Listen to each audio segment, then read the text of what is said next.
보습 책 산책 저희 다시 돌아왔습니다. 저는 박혜란입니다. 엘미네 숲의 인문 산책 지킴이입니다. 그리고 네, 저는 지혜라고 합니다. 네, 그리고 지금 촬영 카메라를 들고 계신 분은 저희 한번 보여주실까요? 네, 안녕하세요. 장수정 PD님이십니다. 저희 모두 다 인문산책 지킴이인데 저희가 인문산책에서 책 얘기 좀 하고 있어요.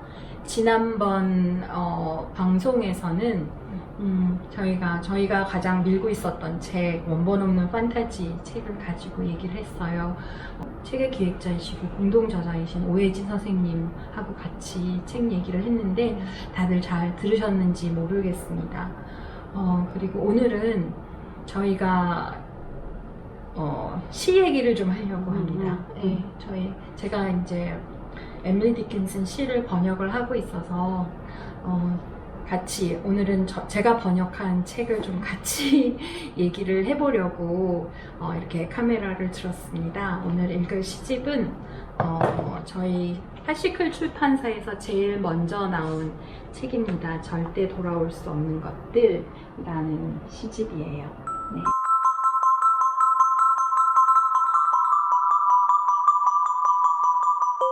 이제 저희 책이 나온 지 2년이 다 돼가고 그리고 이제 지금 저희 2쇄를 준비하고 있습니다. 2쇄는 표지부터 다 다르게 저희가 준비하고 있거든요. 저희 처음 낸 시집이라서 이 책은 갖고 계시는 분들이 기념이 될 수 있게 절대 다시 돌아오지 않는 표지와 소관의 그 내부 포맷으로 이 책은 이제 있을 거고 2쇄부터는 조금 다른 포맷으로 저희가 책을 준비하고 있어요. 에밀리 디킨슨의 시 중에서 소개하고 싶었던 대표적인 시들을 모아서 이렇게 책으로 처음 만든 시집이었거든요. 제가 번역한 시집으로 얘기하자고 했을 때는 다른 시집들도 되게 의미 있고 좋은 시들이 많이 있지만 이 책 절대 돌아올 수 없는 것들을 가지고 좀 얘기를 하면 어떨까 이렇게 생각을 했습니다. 7편씩 8개의 파트로 나눠서 56편의 시를 실었어요. 그 각 파트별로 일관된 꿰고 가는 주제나 연관성은 없습니다. 예. 그래서 그냥 읽으시는 분들이 편안하게 읽으시면 되는데 좀 번역한 사람의 의도에 그 플로우를 읽어주시는 것도 재밌는 일일 것 같기도 하고 그 플로우가 어떻게 되는지도 얘기를 해주시면은 어떤 느낌이셨는지 얘기해 주시면 또 그것도 재밌을 것 같아요. 네.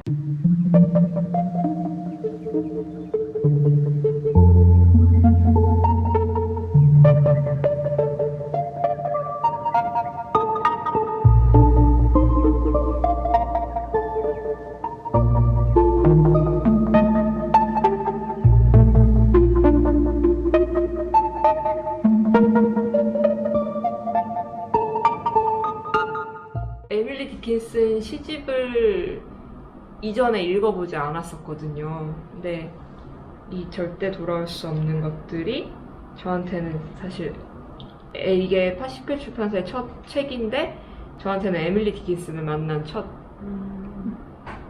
책? 첫 시집? 네. 굉장히 다양한 에밀리 디킨슨의 시들을 다루고 있어서 좀 다채로운 모습의 에밀리 디킨슨을 만날 수 있는 시집인 것 같다.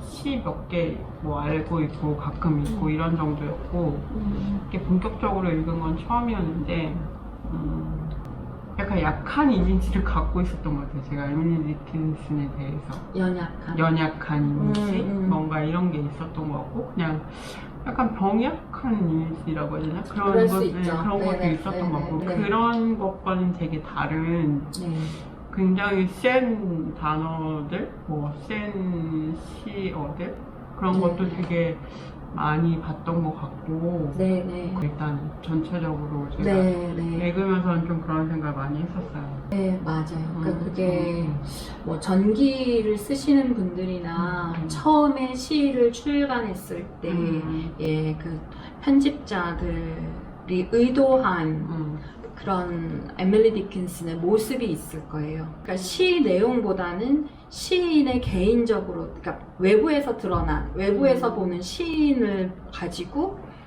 시인을 생각을 하고 그거에 맞춰서 시를 읽으려고 하는 성향이 되게 많았던 것 같거든요. 시와 시인을 어떻게 접근할 것인가는 이제 개인의 판단이겠지만 이제 제 생각에는 시에서 보는 그 시적인 자아, 시적인 자아를 내가 구성해내고 그 구성된 모습 속에서 시인과 어떻게 관계를 맺을 것인지 그거를 좀 생각을 해봐야 되지 않을까? 그래서 시인을 좀 찾아내야 되지 않을까? 그런 생각을 해요. 그리고 지금 수정쌤이 말씀하신 대로 좀 다르다고 하셨는데 다를 수밖에 없었던 것은 시인이 10대부터 죽을 때까지 굉장히 긴 기간 동안 꾸준히 써온 시들을 우리가 차례차례 발표되는 대로 읽지를 이렇게 본 것이 아니고 사후에 한꺼번에 드러난 거예요. 시인의 시가. 그 한꺼번에 드러난 모습을 가지고 하나의 평면적인 그림을 그리려고 했던 시도도 있었던 것 같아요. 그러다 보니까 어떤 시는 묻히고 어떤 거는 정형화돼서 이렇게 건져내지고 다른 에밀리 디킨슨 시집에서 그려진 디킨슨과는 조금 다를 거예요. 뭐 제 생각에는 저는 제가 제대로 읽은 거라고 생각해요. 이제 그렇죠. 그래서 제가 시집으로 내고 싶은 마음도 있었고요. 그 수정쌤이 좀 다르게 읽었다고 하셨으니까 좀 그렇게 좀 원래 생각하고 달랐다 하는 그렇게 읽힌 시가 좀 있었나요? 군함 없어도 책 한 권이는데 이런 것도 그러니까 저는 좋았거든요. 군함 없어도 책 한 권이면 돼. 우리를 멀리 대륙으로 데려다 주지. 군마 없어도 한 페이지면 돼. 시를 활보하지. 이런 횡단이라면 아무리 가난해도 갈 수 있지. 통행료 압박도 없고 인간의 영혼을 시를 전차인데 니다지도 검소하다니. 뭐 이런 것도 있고요. 이 시는 되게 심플한 내용이잖아요. 그렇죠. 책을 읽자. 책을 읽자. 책 읽고 훌륭해지자. 책을 읽으면 어디든 갈 수 있다. 이런. 시어라고 할까요? 그런 게 좀. 그러니까 어쨌든 뭔가 군함, 뭔가 이런 군마 이런 식으로 그 당시의 영향일 수도 있겠는데. 제국주의적이죠. 전쟁의 이미지로, 제국주의적인 어떤. 전쟁, 그러니까 약간 침탈하려는. 그러니까 어딘가 막 가고. 식민지 개척하려 가려는 그런 태세로 하는데. 장전된 총 이런 거 읽어볼까요? 제가 한번 읽어볼까요? 내 평생 세워둔 장전된 총이었는데 구석에 처박혀 있던 어느 날 주인이 지나다 알아보고는 날 챙겨 나갔다. 그리고 지금 우리는 왕의 숲을 배회한다. 그리고 지금 우리는 암사슴을 사냥한다. 그리고 내가 그분을 위해 말할 때마다 산은 바로 대답한다. 그리고 내가 미소를 지으니 그토록 다정한 섬광이 계곡 위로 번쩍인다. 마치 베수비우스의 얼굴이 자신의 기쁨을 쏟아놓은 듯하다.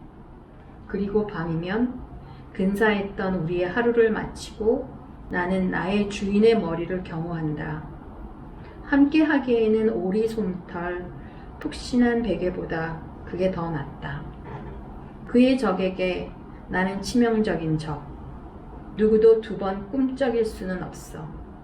내가 황색 눈으로 겨누고 있으니까. 단호한 엄지일 수 있고 비록 그보다 내가 더 오래 살 수 있더라도 그가 더 오래 살아야 한다.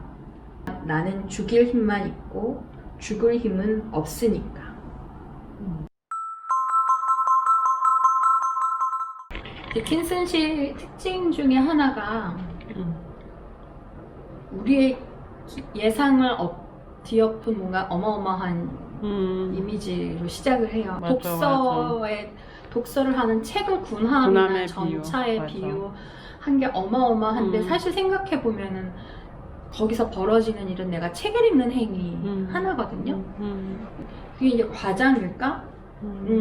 근데 그게 아까도 저도 이제 뭐 그 식민지 개척의 분위기라고 했지만 뭐 이 당시에 미국은 식민지의 기억이 있는 미국이라고 보셔야지 되거든요. 19세기 중반의 미국인 독립하고 한 100년 정도 지나서 그래서 당시에 자기 그 유럽인들 특히 이제 영국인들이겠죠. 결국은 영국인들이 개척하는 과정에서 벌어졌던 여러 가지 참탈의 과정 이런 것들이 다 기록으로 들어오던 시기였고 그거를 다 아는 상황에서 이런 이미지를 썼다는 것은 배 타고 나가는 거 뭔가 개척하고 뭔가를 점령하고 가져가는 행위인데 그것보다 책을 통해서 내가 가질 수 있는 게 더 많다는 그런 의미인 거거든요. 그러니까 좀 정말 심플한 내용이지만 그 심플한 내용을 어떤 이미지를 갖다가 그 맥락을 가지고 얘기를 하고 있는지를 생각하면 좀 내용은 별거 없지만 캐릭터가 분명하게 드러나는 그런 게 있어요. 그 생각은 했던 것 같아요. 왕이 숲을 배회하고 이제 암사슴을 사냥한다 이런 얘기가 나오잖아요. 왕이 대대로 사슴을 사냥한 그런 전통이 있었고 이게 되게 상징적인 행위였다라고 들은 적이 있거든요. 그래서 그런 거랑 좀 연결해서 생각을 했었던 것 같아요. 근데 되게는 사슴을 사냥할 때는 디어 헌트라 해갖고 숫사슴을 사냥하지 여기는 암사슴이라고 나오거든요. 제가 번역할 때 그래서 암사슴이라고 암컷인 것을 했어요. 그러니까는 근데 사실 여기는 왕이라는 말은 남성이란 말은 없어요. 시에는 그러니까 어떤 최고 통치자의 영지에 있는 숲에서 선생님 말대로 사슴을 사냥하는데 죽인 존재가 암컷인 거예요. 편안한 단어는 당연히 디어가 나와야 되는데 왜 도로했을까? 이런 질문도 조금 있죠. 그런 단어 선택 같은 데서 되게 좀 재미있죠. 그러네요. 사실 그 뿔이 달린 사슴을 사냥하는 거였는데 보통은 그쵸. 네, 그래서 이제 되게 논쟁적이에요. 여잔데 왜 여자를 죽여? 뭐 여적여냐? 여적여야. 이런 생각을 할 수도 있어요. 그렇게 해서 비판적으로 읽으셔도 돼요. 그러니까 디킨슨을 비판적으로 읽을 여지는 굉장히 많아요. 그렇죠. 시대도 다르고. 중산층 백인 여성인데 맞아요. 그런데 그런 위치 안에서 내가 어떻게 그러니까 나의 언어와 나의 유산을 어떻게 구사하고 있는지도 좀 봐주시는 게 좋을 것 같아요. 이 이전에 여성 시인이 자신의 자아를 총으로 비유한 적은 별로 없고 특히 장전된 총이라고 하는 거는 굉장히 상징적, 그러니까 마지막에 속였다는 얘기가 있고 되게 강하게 보이면은 남성적인 그쵸 총이라는 건 보통 장전했다 그러잖아. 그리고 암사슴을 사냥해. 표정이 너무 그러니까 이런 게 되게 전국적인 거예요. 그러니까 사실 그게 맞는 얘기냐? 그렇게 얘기했던 총을 장전한다는 게 남성의 성적인 함의를 가지고 있다고 보는 게 맞는 얘기냐? 그거 다 예스할 수 있어? 라고 시작을 할 수도 있죠. 그렇죠. 아예 그걸 다 이렇게 뒤집어 버리는. 네, 그래서 만약에 수정쌤이 이게 좀 어마어마하다고 느꼈을 때는 근데 그게 그런 비유가 되게 아까 군함에 비유한 것도 있고 맞아요. 총에 자기를 비유한다 이런 것도 되게 새로운 것 같아요. 그렇죠. 우리가 보통 알고 있는 그 초상화 속에 에밀리 디킨슨 요조숙녀 같이 그러니까 되게 사람도 안 만나고 뭐 창백한 느낌. 결혼도 안 하고 약간 병약한 그러니까 맨날 아프다 그러고 맞아. 막 그랬으니까. 근데 안에서는 자기를 장전된 총이다 나는 이렇게 하고 마지막 부분도 나는 죽일 힘만 있고 죽을 힘은 없다라고 얘기하잖아요. 그게 너무 대단한 엄청 세구나 이 사람 이런 생각을 했던 것 같아요. 그쵸. 시집을 봐도 이 정말 느끼는 게 다르다는 게 참 그쵸. 네, 그래서 그러니까 그게 그리고 또 뭐 평화를 사랑하시는 분들은 총이야 왜 그다음에 이렇게 생각할 수도 있어요. 왜 전쟁의 이미저리로 이걸 쓰는데 근데 또 그렇게 생각할 수도 있겠으나 에밀리 디킨슨이 한참 시를 쓰던 시기는 남북 전쟁 시기이기 때문에 정말 전쟁이 일상이었던 공간에 있었던 사람이라 이게 항상 레퍼런스인 거죠. 그 어떤 전쟁 용어들이 일상 용어로 다 들어와 있는 경우가 있죠. 우리도 알게 모르게 다 전쟁 용어를 일상처럼 맞아요. 쓰고 있는 것들이 되게 많잖아요. 맞아요. 네, 방전된 총인 나라는 자아는 그럼 어떤 존재인가 생각해 볼 수 있어요. 주체는 주인이고 나는 주체가 되지 못하는 존재. 근데 이거를 약간 좀 언어적으로 시인이니까 언어적인 상태로 얘기를 한다면 이 시적 자아는 언어를 주체적으로 가질 수 없는 존재예요. 네, 언어라는 것이. 그러니까 총과 같은 건데 어떻게 보면 이게 페미니스트들이 되게 좋아. 에드런 리치라든지 여기 페미니스트 시인이나 이론가나 이런 분들이 다들 자기 책 어디쯤에 인용 이 시를? 네, 마가렛 애투도 마찬가지고 어딘가 자기 책 어딘가 이렇게 적어놓기도 하고 그러는 시이기도 하거든요. 그거는 무엇일까 생각을 해보면 아마 뭐 여기 선생님들도 다 마찬가지일 거예요. 나는 맘만 먹으면 나도 할 수 있는데 그런 것들이 있잖아요. 뭐 젊은 친구들도 마찬가지고 뭐 할머니들이 뭐 내 나이가 어때서 얘기하실 때에도 내 안에 있는 그 에너지나 욕망은 뭐든지 할 수 있는 그런 존재인데 그런데 나 혼자 스스로는 뭔가가 안 되는 경우가 많죠. 그리고 사회 속에 사는 구성원들이 다 마찬가지일 거예요.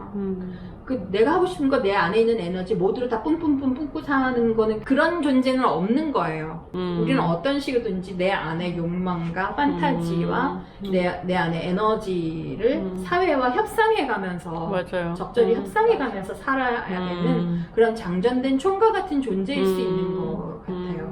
그게 특히 여성자로 왔을 때는 더 크게 느껴질 수도 있는 것 같고요. 네.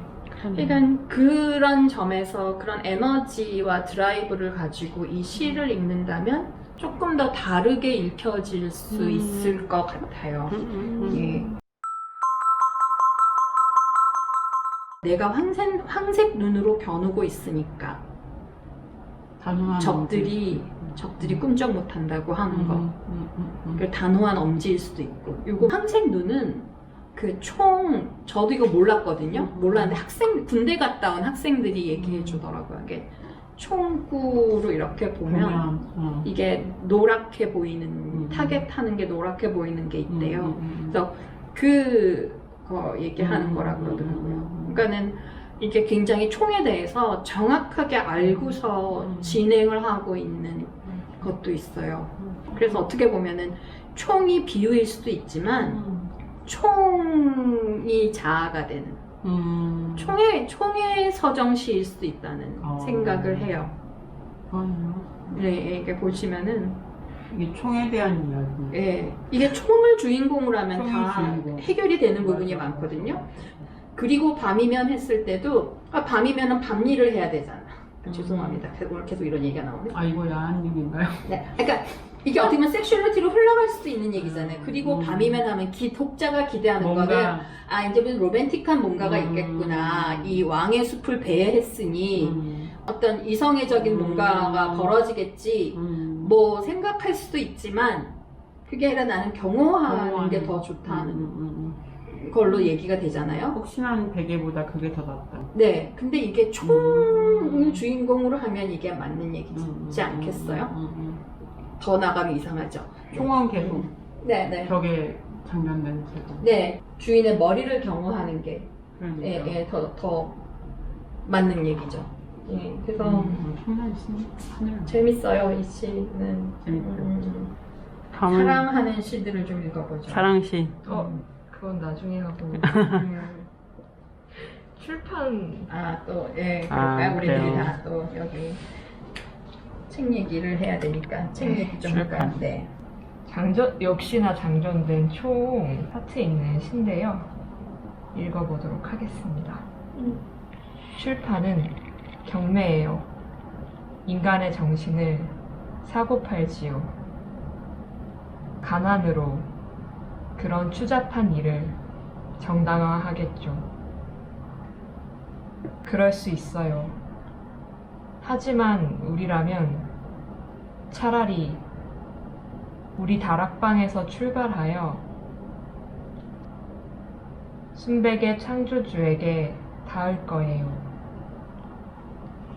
우리 흰 눈을 투자하느니 그게 낫지요.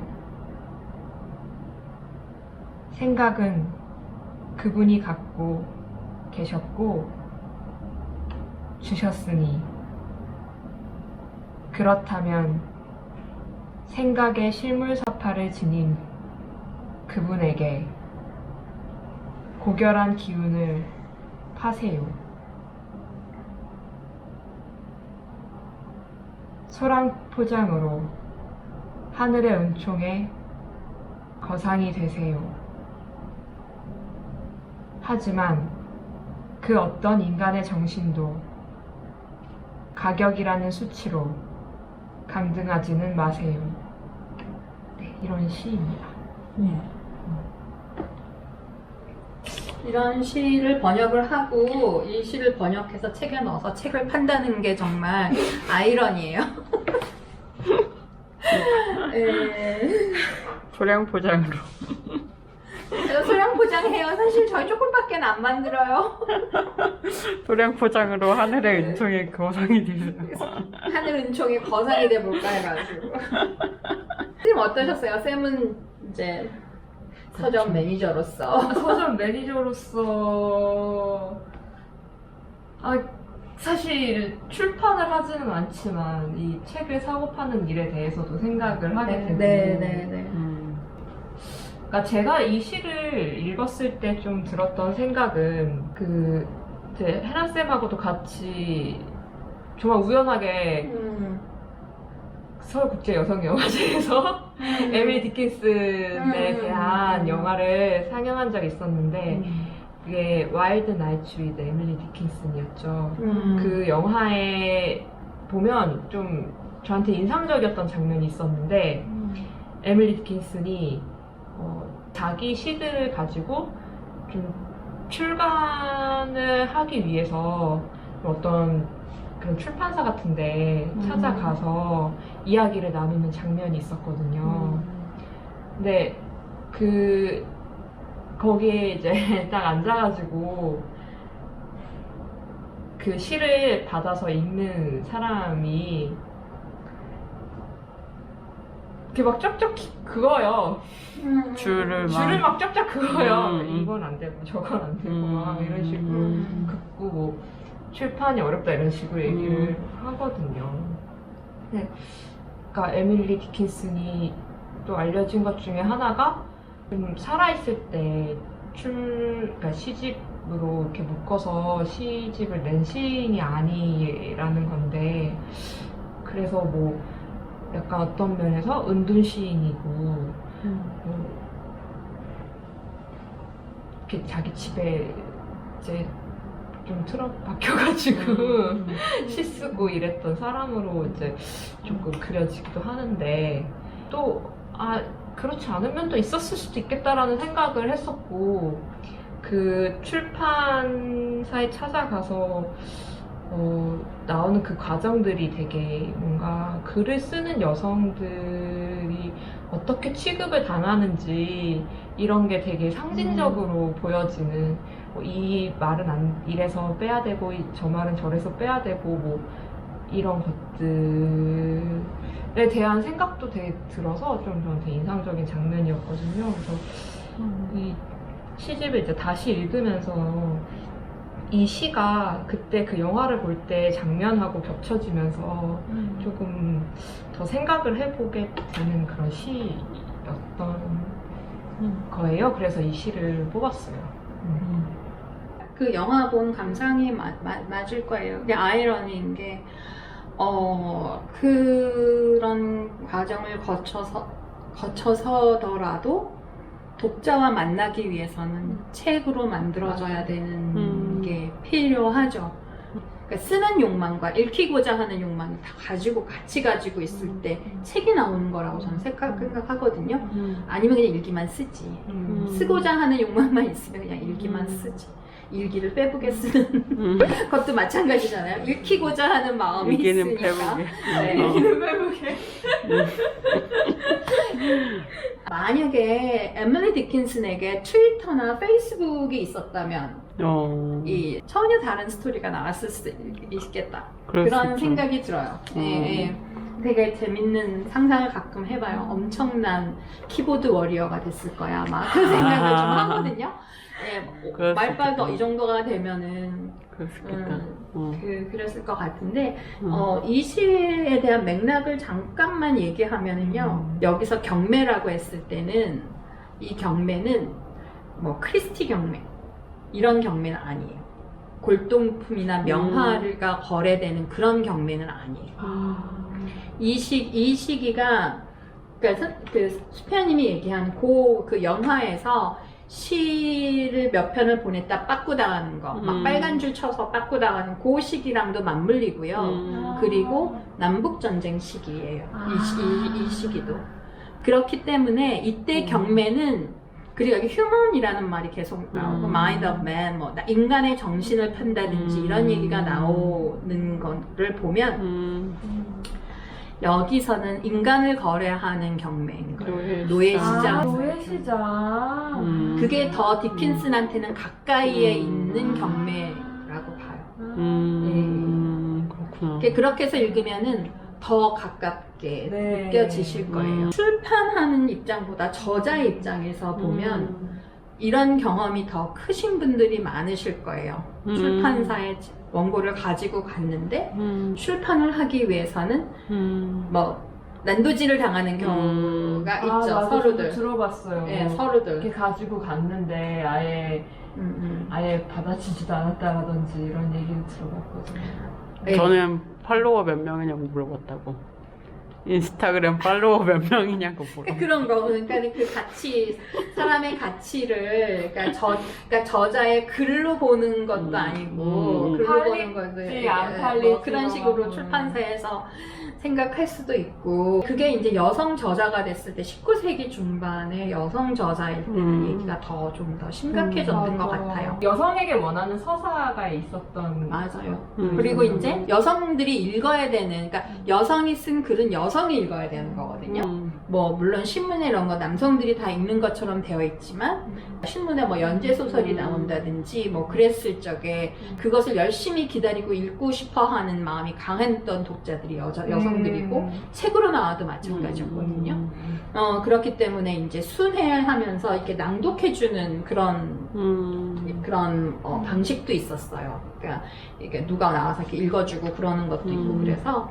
근데 되게 그때 모여드는 사람들은 여성 독자들이 많았고 그런 방식으로 이제 글이 소비됐기 때문에 당시의 소설들을 보면 19세기 소설들을 보시면은 뭐 18세기 말에 제인 오스틴부터 시작을 해가지고 영어로 나오는 소설들은 대부분 여자 주인공이 우여곡절 끝에 어떻게 하면 결혼을 잘해서 행복한 삶을 꾸릴 것인가가 숙제인 그런 작품들이 되게 많아요.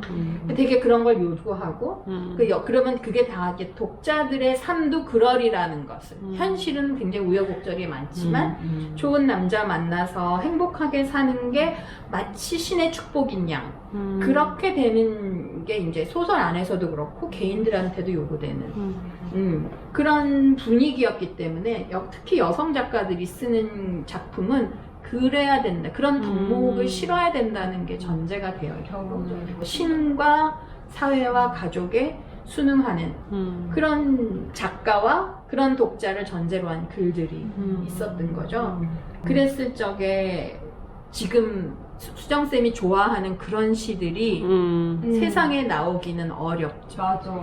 근데 그 읽히고자 하는 욕망은 굉장히 강했어요. 그래서 그 와일드 나이트 위드 에밀리라는 영화를 보시면은 그 올케인 수잔 디킨슨이 계속 필사해주고 디킨슨도 쓰고 그래서 아마 수잔 디킨슨이 필사한 거는 출판사나 어떤 식이든지 책으로 나오게끔 하기 위해서 정서한 그 원고일 거예요. 그 원고를 계속 쌓아놓고 있었죠. 그랬지만 그걸 함부로 내놓을 수는 없는 그거를 어떻게 보면 경매에 비유해서 이렇게 실었을 수도 있어요. 그래서 이 시도 사실 저는 되게 마치 이렇게 파시클의 사훈처럼 사혼인가요? 사혼?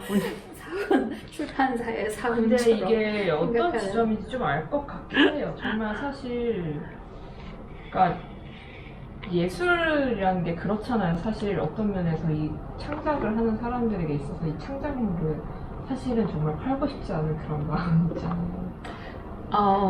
그건 아니지. 그 이제 그건 왜냐면 아니에요? 읽히고자 하는 욕망, 팔리고자 하는 욕망이 당연히 있어요. 혼자서만 이렇게 해놓는 거는 그냥 그런 것도 있을 수 있지만, 그거를 예술이라고 얘기하고 문학이라고 얘기했을 때는 감상당하려는 욕망이 있지 않으면은 그게 완제품으로 나오지는 않을 거라고 생각해요. 저도 그려서 이렇게 접어서 그냥 어디 이렇게 처박아 놓는 그림들도 있지만, 만약에 이게 내가 이건 나의 작품이야 라고 했다면 난 분명히 그거를 어떤 식으로든지 보이고 싶어하는. 포맷, 그러니까 뭐 액자로 놓든 뭘 하든 뭐 사진을 찍어 놓든 뭐 이렇게 포맷을 뭔가를 만들어서 이게 어떤 식으로든지, 그러니까 나중에 내가 읽히는 것도 기대하겠죠. 내가 나를 독자로 삼을 수도 있겠지만 어떻게 해서든지 읽히고자 하는 누군가에게, 나를 포함해서 하는 그런 욕망이 분명히 나는 있다고 근데 생각해요. 약간 그 스피아님 마지막에 이런 그 어떤 인간의 정신도 가격이라는 수치로 강등하지는 마세요, 이런. 그러니까 그런 부분에 더 가까운 것 같아요. 뭔가 그러니까 내 작품을 어떻게 취급해 줄 것이냐. 그러니까 읽어주는 건 너무 좋고 필요하고 그런데 뭔가 이게 그냥 팔리는 어떤 공산품처럼 취급되는 경우들이 있고, 내가 노력한 것보다 되게 가치 없이 그냥 이렇게 팔려나가는 그런 그런 느낌을 싫어할 수 있죠. 가격이 어떻게 읽히느냐에 따라서 다르죠. 사실은 똑같이 내 노동의 가치가 100원이라고 한다고 해서 그 100원으로 내가 내가 기쁨을 가지고 내가 그거를 서로 주고받을 수도 있지만, 반찬값 정도 되는 일밖에 안 하는 주제라고 하고서 내 노동이 폄하되는 경우. 그렇죠. 되게 여성들의 노동이 그렇지 않아요? 그렇죠. 나는 가서 굉장히 열심히 하고 난 풀타임으로 다 일했는데 주는 것도 반찬값이지만, 그 너는 반찬값 정도 벌면서 뭘 거기에 일을 목매서 일을 하려고 그래, 그냥 그만둬, 막 이런 식으로 안 해도 되는 거잖아. 이런 식으로 폄하되는 거 있잖아요. 거기서 그 반찬값이라는 거. 네. 그런 식의 가격으로 강등되는 것 얘기할 수 있지 않을까 싶어요. 그 가격이라는 게 사실은 무형의 숫자에 불과한 건데. 그리고 또 이것도 비판받는 부분도 많아요. 에밀리 디킨슨이 백색을 너무 좋아해요. 맞아. 근데 이게 요즘에 봤을 때는 PC하지 않은 거예요. 백인 여성인데 백색을 너무 좋아한다고 그렇구나. 드러내는 건 아주 재미없는 일이거든요. 전혀 고정관념과 상관없는 이미지가 상관없게 의미해서 드러나는 경우가 되게 많은데, 여기 에밀리 디킨슨 시에서 백색은 대부분 좋은 의미로 나와요. 그리고 특히 천상의 것인 것처럼 나올 때가 많아요. 그러니까 그런 것들은 어떻게 읽힐 것인지, 그거는 다 독자의 몫인 것 같아요. 그러니까 그게 정말 최고의 지고지순한 최고의 무엇이구나.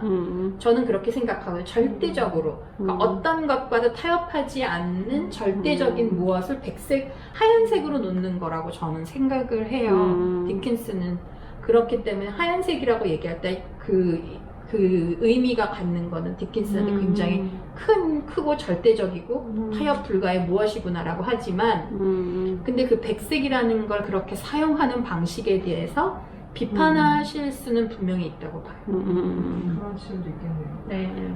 정말 이 시 하나를 가지고도 사실 얘기할 거리가, 그냥 딱 봤을 때 노예 시장 이런 것들은 정말 연상하지 못했었거든요. 그런 지점을 짚어주시니까 참 좋네요. 책 124페이지에 있는 시인데요.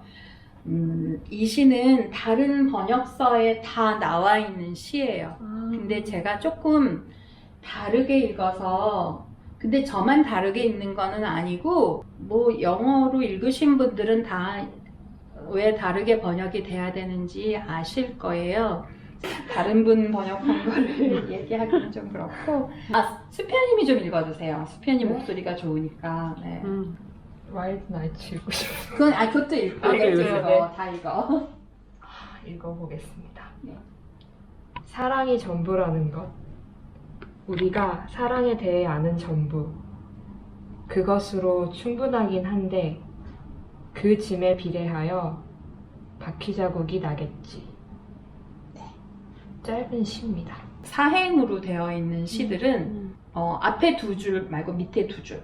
얘네들이 되게 문제적이에요.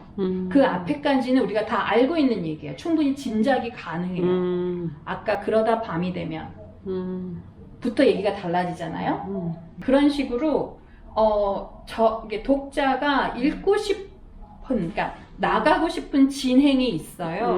그 진행하고 다르게 뭔가 틀리는 부분이 있어요. 그래서 되게 쉽고 좋은 시인데, 근데 그게 또 틀린 얘기가 아니거든요. 나도 그렇게 생각하고 있는 게 내 안에 어디선가 있었는데 내가 그거 알고 있는 걸 내가 모르는 그런 경우인 거죠. 보면은.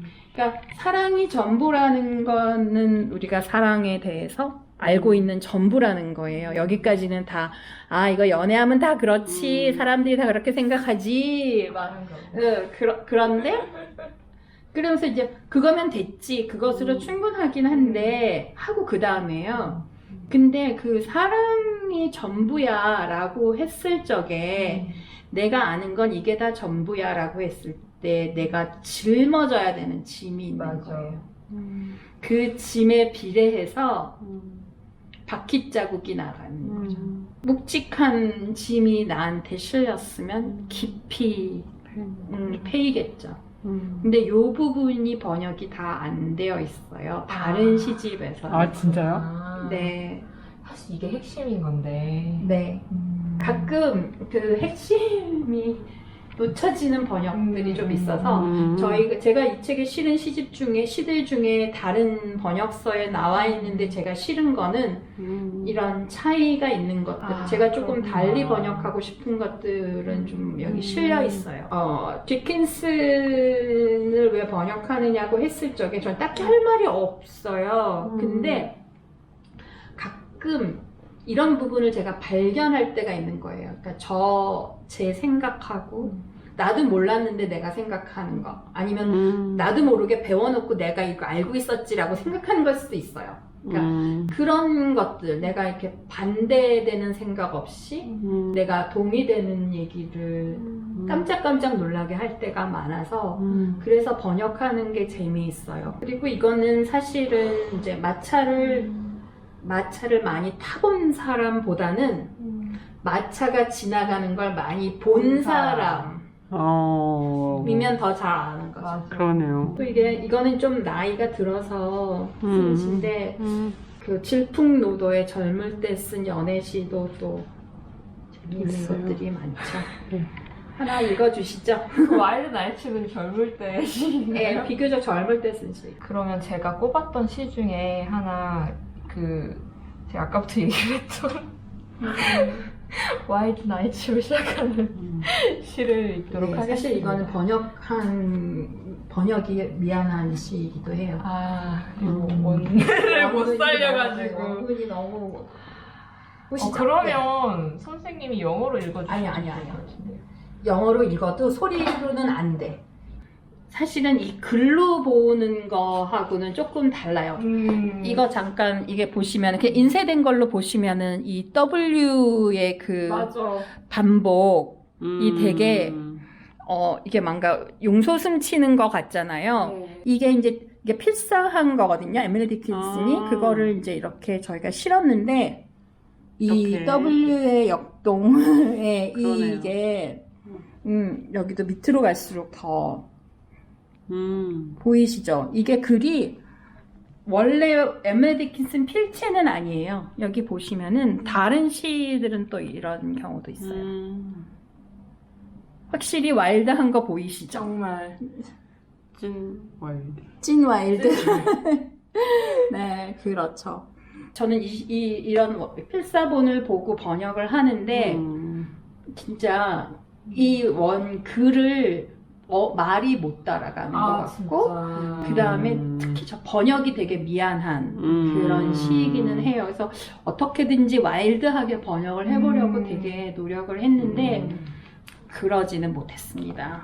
네, 누군가 또 다른 분이 번역하시면은 또 와일드하게. 그러면 이거를 읽어주시면 아 이런 얘기를 막 하고 읽으려고 하니까 아니 정말 선생님 필대로 읽으면 돼. 기대를 한 거. 그럼 저 필치를 생각을 하면서 네네네네. 이렇게 옆에 두고 네, 그러세요. 읽어보도록 하겠습니다. 밤은 사납고 거칠어. 내가 너와 함께라면 거친 밤은 우리의 사치. 부질없는 바람. 항구에 있는 한 마음에게로 나침반도 됐고 지도도 됐고 에덴에서 노를 저으니 아 바다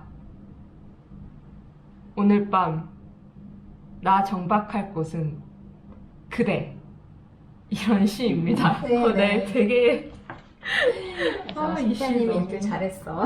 잘 읽으십니다. 네, 이 시 너무 네, 쌤 왜 이거 읽자 했어요. 아, 네? 와일드 나이츠 한 시잖아요. 아까 수장쌤이 가지고 있던 선입견 속의 시인 병약한 이미지. 병약한 이미지 시인이 왜 이런 시를 썼을까 했을 때 이제 예상 외니까 사람들마다 나름대로 다 이제 추측을 하겠죠. 예, 재미없는 추측도 엄청 많이 정말 했겠죠. 이런- 네네. 그러니까 이게 자기 안에 어떤 욕망 때문에 그거를 시로 그거를 해소하지 못해서 시로 썼다는 그런 얘기들도 많은데. 그러니까 에밀리 디킨슨이 혼자서만 시를 꽁치고 있었던 건 아니에요. 그러니까 다른 친구들한테 많이 돌려서 읽고 아까도 얘기했지만 수잔 디킨슨이 이제 점서도 하기도 하고 그래서 책으로 낼 생각도 하고 그랬거든요. 근데 그런 것 중에 한 편이 이 시예요. 그러니까 이 시기는 읽히려고 하는 욕망이 되게 강했던 거고 굉장히 사적인 것만은 아닌 시인 거죠. 사실 이거를 그대에게 보내려고 썼을까? 어떠세요? 진짜 저는 이건 못 보낼 것 같은데. 그죠? 네. 예, 그치. 너무 우리 다 하잖아요. 마찬가지. 너무 심하잖아. 그러니까요. 심하지? 너무 심하잖아요.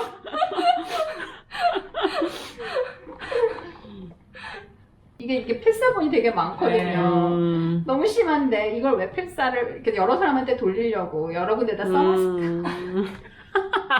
왜 그랬을까요? 발라드 음악들 보시면 진행의 순서가 있잖아요. 어느 순간 내 지르고 터지는 그러고 부분이 있죠. 터뜨리고 그러고 이제 끝 이렇게 되니까 터뜨리는 부분이 앞에서 터뜨리면 재미없잖아요. 그쵸? 네, 근데 여기서 보시면은 앞에서 터져요. 그러니까요. 선생님 1년 있고 2년부터 좀 망설였지. 어떻게 읽을까 하고. 그러니까 이게 그 앞에서 터져요. 와일드 나이츠 하고서는 네, 맞아. 이게 이렇게 막 정말 이 뒤에 그 뭐지 이 후두에서부터 확 튀어나오는 그런 식으로 막 그 뜨거운 입김이 푹 빠지게끔 하고서 이렇게 토로하는 그런 어조로 있다가 두 번째부터는 그러니까 그러면은 이 거친 밤인데 바람이 막 휘몰아 쳐줘야 되잖아요. 거칠었을 적에. 근데 바람이 부질없어요. 그러니까 속절없는 바람인 거예요. 그런데 항구에 있는 한 마음에게로 나는 가게끔 나침반도 됐어.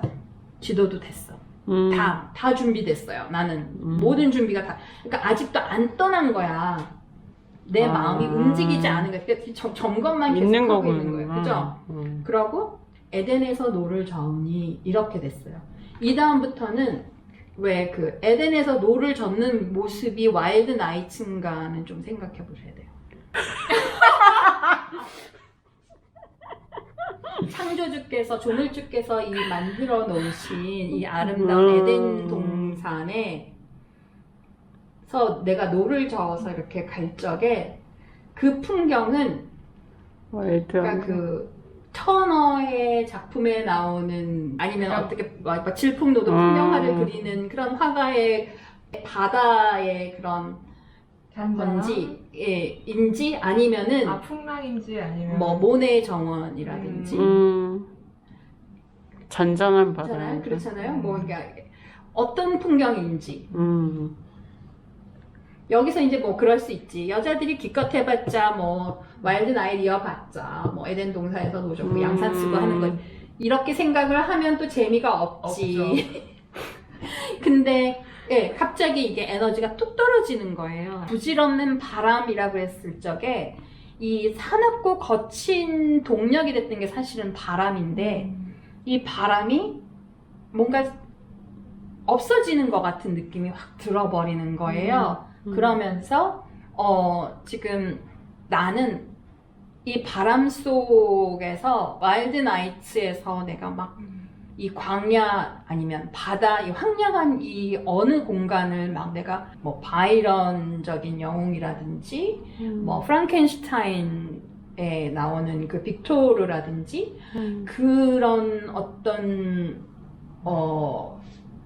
뭔가를 막 추구하면서 막 어딘가를 막 뛰쳐나가야 될 것 같은 그런 막 몸부림치는 그런 존재일 것 같은데 지금 그 다음부터는 정박해 있는 나로 들어가거든요. 그래서 항구에 있는 한 마음에게로 내가 가야 되는데 결과적으로는 나는 에덴에서 노를 젓고 있어요. 그러니까 에덴에서 노를 젓는 이 형편은 와일드 나이츠하고 어떤 상관관계인지 에덴에서는 와일드 나이츠가 가능할까? 이런 생각 좀 해보게 되는 거죠. 그러면서 바다 하고 동경을 하는 나인 거예요. 이런 존재는 이 에밀 디킨슨 시에서 되게 많이 이런 시적 자아가 많이 드러나요. 뭐 바다든 황야든 거기서 헤매고 직접 뛰쳐나가는 그런 존재가 아니고 항상 그 앞에서 망설이고 있는 존재, 그 안으로 뛰어드는 존재는 아니에요. 그러니까 이런 존재를 우리가 어떻게 생각할 건지는 독자들이 또 읽을 그런 여러 가지 다양한 해석이 가능할 것 같아요. 그러고서 그러면서 오늘 밤 내가 정박할 곳은 그대 하고서 마무리 짓거든요.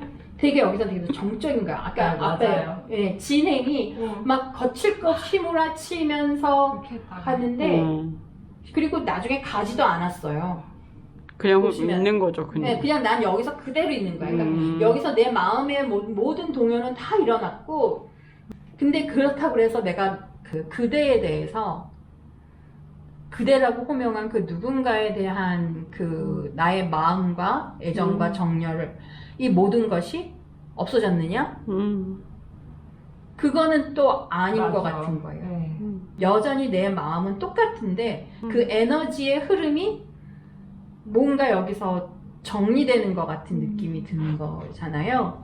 이거를 어떻게 해석할지는 또 다른 문제예요. 뭐 여러 가지 뭐 정신병리적인 현상으로 뭐 해석을 하시고 싶으시면 하시라고 그러고 그러니까 저는 저 개인적으로 저의 독서 경험으로는 이게 뭔가 편안해요. 사실 거리두기 하고 싶은 마음. 그러니까 그런 거리두기라는 것이 뭐 부정적으로 우리가 봐야 되나? 좀 그런 거는 있어요. 이 시의 매력이라는 게 언어 하나로 딱 단선지어서 사실 시라는 그 자체가 그렇잖아요. 단선지어서 얘기할 수가 없잖아요. 그래서 또 재미있습니다. 이 시는 되게 그리고 이게 막 어떤 정열적인 그런 에너지가 있다고 그래서 막 쓴 시는 아니에요. 아까도 말씀드렸지만 되게 기획이 있는 시예요. 그러니까 이런 시를 돌려 읽었다는 것도 되게 재미있는 것 같아요. 네, 맞아요. 그 맥락도 되게 궁금한 것 같아요. 네. 이렇게 보면 이렇게 써놓고 막 이렇게 우리처럼 모여갖고 막 수다 떨고 싶어서 썼을 수도 있고 재미있습니다. 오늘 저희가 이야기를 하다 보니까 되게 할 얘기가 엄청 많아가지고 지금 막 얘기하면서 찍으면서 다음에 또 해야 된다 이런 얘기를 했거든요. 네. 사실 시를 9개 넘게 골라놨는데 오늘 그렇죠. 얘기한 게 3편밖에 되지 않습니다. 그래서 3편 더 읽는다고 생각하면 적어도 2번은 더 찍어야 될 수도 있어요. 그래서 좀 이번에 보시고 다음에 또 저희가 읽으면서 계속 이야기를 할 거죠. 아, 그리고 네. 저희가 그런 막 실시간 채팅 같은 건 안 하잖아요. 네네. 근데 혹시 또 좋은 시나 뭐 같이 공유했으면 좋은 감상 같은 것 유튜브에도 댓글을 달 수 있더라고요. 보니까는 그런 것도 좀 올려주시고 그러시면은 저희가 또 같이 얘기도 할 수 있을 것 같아요. 마지막으로 두 분 이렇게 뭐 서로 소감 이야기하면서 좀 마무리를 해볼까요? 저는 그래서 약간 혼자 읽을 때 되게 몰랐을 법한 그런 상징들이나 뒷얘기들 그리고 그 에밀리 디킨슨이 시를 쓸 때 당시의 이야기들 그런 이야기들 혜란 쌤한테 들을 수 있어서 되게 좋았던 것 같아요. 사실은 시를 갖고 무슨 얘기를 할 수 있을까 좀 그랬어요. 근데 얘기를 막상 또 이렇게 하다 보니까 또 재밌는 생각들도 많이 나고 근데 또 그게 또 이게 시 읽는 매력인 것 같기도 해요. 그러니까 마치 이렇게 게임에서 퀘스트 깨듯이 시 하나하나를 꼼꼼히 읽으면서 그 안에서 디킨슨이 만들어 놓은 시적 자아를 이제 좀 우리가 그려가는 그런 퀘스트를 계속 한 편 한 편 읽을 때마다 하면은 또 재미가 있을 것 같아요. 저도 아마 그런 재미에서 이 시를 계속 번역하지 않았나 그런 생각이 듭니다. 오늘 또 같이 하니까 그런 기억들이 또 새록새록 나고 재미있네요. 네. 그러면 또 저희는 다음 시간에 또 시를 또 읽어보도록 하겠습니다. 네. 봐주셔서 감사하고, 고맙습니다. 뭐, 인사할까요? 네. 네, 감사합니다. 고맙습니다. 안녕. 오늘 시 4편 했어요, 4편. 네 편 했다고 합니다. 그게 사실은